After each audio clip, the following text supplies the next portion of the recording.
Bonjour à tous.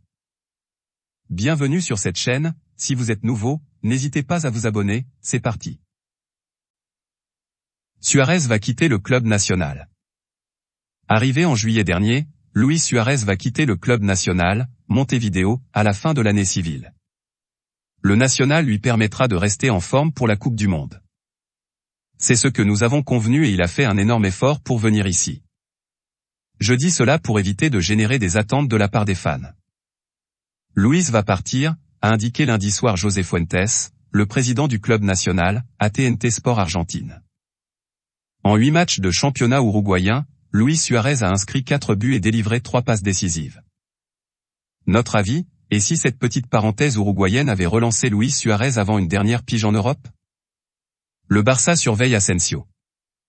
Selon les informations de Mundo Deportivo, le FC Barcelone surveille Marco Asensio, lié au Real Madrid jusqu'en juin 2023.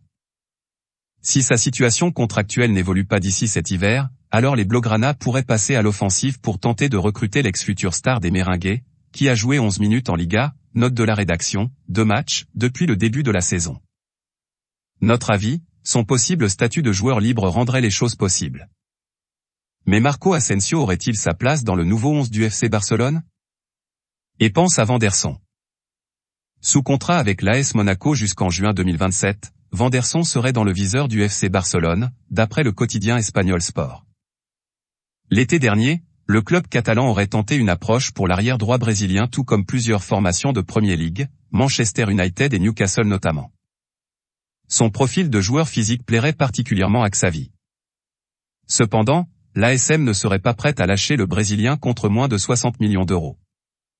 Notre avis, à ce prix, Vanderson sera inaccessible pour le FC Barcelone. Bouli a des regrets sur le dossier Tchouaméni. Transféré au Real Madrid cet été pour 100 millions d'euros, Aurélien Tchouaméni s'est déjà imposé dans l'entrejeu des Merengues. Ainsi, d'après Sport, Todd Boehly regretterait particulièrement que Marina Granovskaya, l'ex-responsable des transferts à Chelsea, n'ait pas insisté pour recruter le milieu international français. Désormais, le président des Blues souhaiterait, selon The Sun, jeter son dévolu sur Jude Bellingham. Notre avis, l'association Kanté-Tchouaméni au milieu de terrain aurait pu faire des malheurs en Premier League. Manchester United cible Gonçalo Ramos. Gonçalo Ramos, l'attaquant de Benfica, attise les convoitises. D'après The Sun, Manchester United pourrait prochainement passer à l'offensive pour recruter l'international espoir portugais, 21 ans, auteur de 8 buts toutes compétitions confondues depuis le début de la saison, et proposer une offre de quelques 30 millions d'euros. Newcastle et le Bayern Munich suivraient également le dossier de prêt. Notre avis, Benfica ne lâchera pas sa pépite facilement et 30 millions d'euros seront sûrement insuffisants. Voilà, c'est pour tout aujourd'hui. Si vous avez aimé la vidéo, n'hésitez pas à la liker, partager et surtout vous abonner pour ne pas rater mes prochaines vidéos. Merci.